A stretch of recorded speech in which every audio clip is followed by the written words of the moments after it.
everybody. We had a great weekend from an economic standpoint. Our prices are coming down very substantially on groceries and things. They're already at a much lower level than they were with the last administration. And we worked on it this weekend, and you're going to see some of the items that were a little bit higher. They were lower than the last administration, but a little bit higher. We're going to have some little price reductions, and in some cases, some pretty good ones. They use the affordability word. The affordability is much, much better with this. And again, I go to Walmart and other companies, and in every case, it's about 25% that a meal, a Thanksgiving meal and surroundings are 25% lower than it was under the Biden administration. That's a big fact, and that comes from Walmart and others that do that, okay? Any questions? Any update on Venezuela, Mr. President? On Venezuela, update? No update on Venezuela. With the designation of that cartel associated with Maduro, does that mean that the U.S. government can target Maduro's assets or infrastructure inside Venezuela? It allows us to do that, but we haven't said we're going to do that. And we may be having some discussions with Maduro, and we'll see how that turns out. They would like to talk. Mr. President, Representative Massey says he's concerned that the Epstein probe you are calling for could be a smokescreen to block the release of more files. Is that the case? Well, I don't want to talk about it because fake news like you're a terrible reporter, and fake news like you, they just keep bringing that up to deflect from the tremendous success of the Trump administration. So a guy like Massey, his poll numbers are showing he's at 6% approval rating right now. And we call him Rand Paul Jr. because he never votes for the Republican Party. So they're using Jeffrey Epstein as a deflection from the tremendous success that we're having as a party. Mr. President, on Venezuela, you said they want to talk.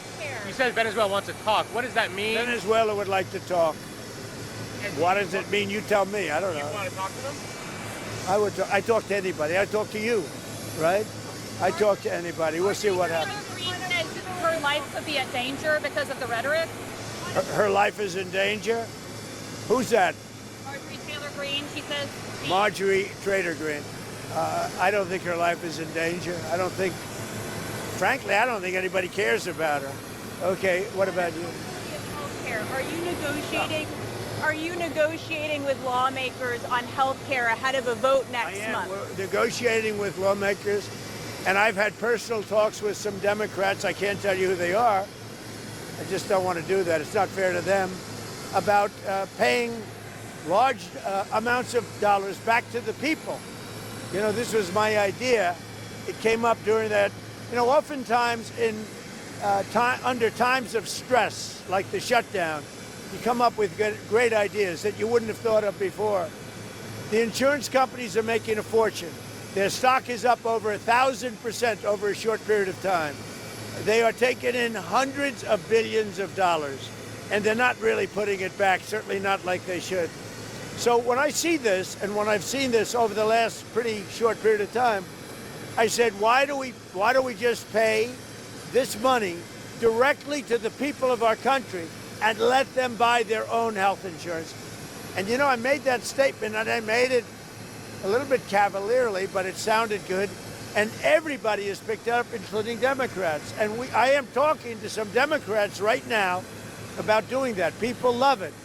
We're going to take the money, well, if it gets approved, we're going to take the money, we're going to pay it back to the people of our country to go out and buy health insurance. Now, they can put it in a health account. We can do it a lot of different ways. But they buy their own health insurance. They can negotiate price. And it's going to be locked, so they can't go out and buy a Cadillac.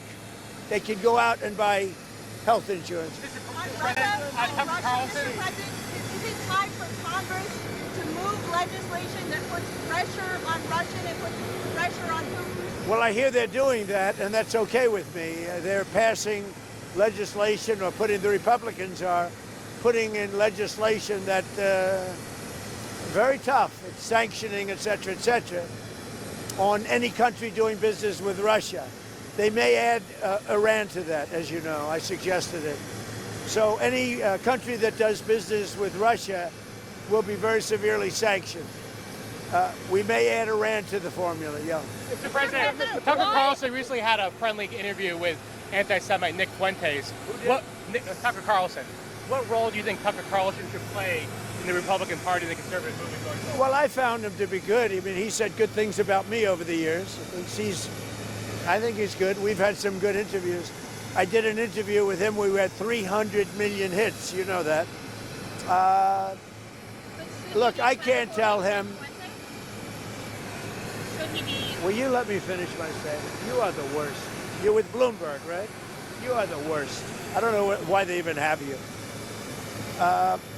We've had some great interviews with Tucker Carlson, but you can't tell him who to interview. I mean, if he wants to interview Nick Fuentes, I don't know much about him, but if he wants to do it, get the word out. Let him, people have to decide. Ultimately, people have to decide. The mayor of New York, I will say, would like to meet with us and we'll work something out. But he would like to come to Washington and meet, and we'll work something out. We want to see everything work out well for New York. You yourself had dinner with Nick Fuentes at Mar-a-Lago a few years ago. What role should he play in the conservative movement? Well, I didn't know he was coming, and he was with, as you know, somebody, Kanye.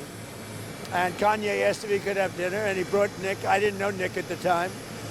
And he did. He came, and along with a few other people. He brought a few people with him. Meeting people, talking to people, like for somebody like Tucker, that's what they do. People are controversial. Some are, some aren't. I'm not controversial, so I like it that way.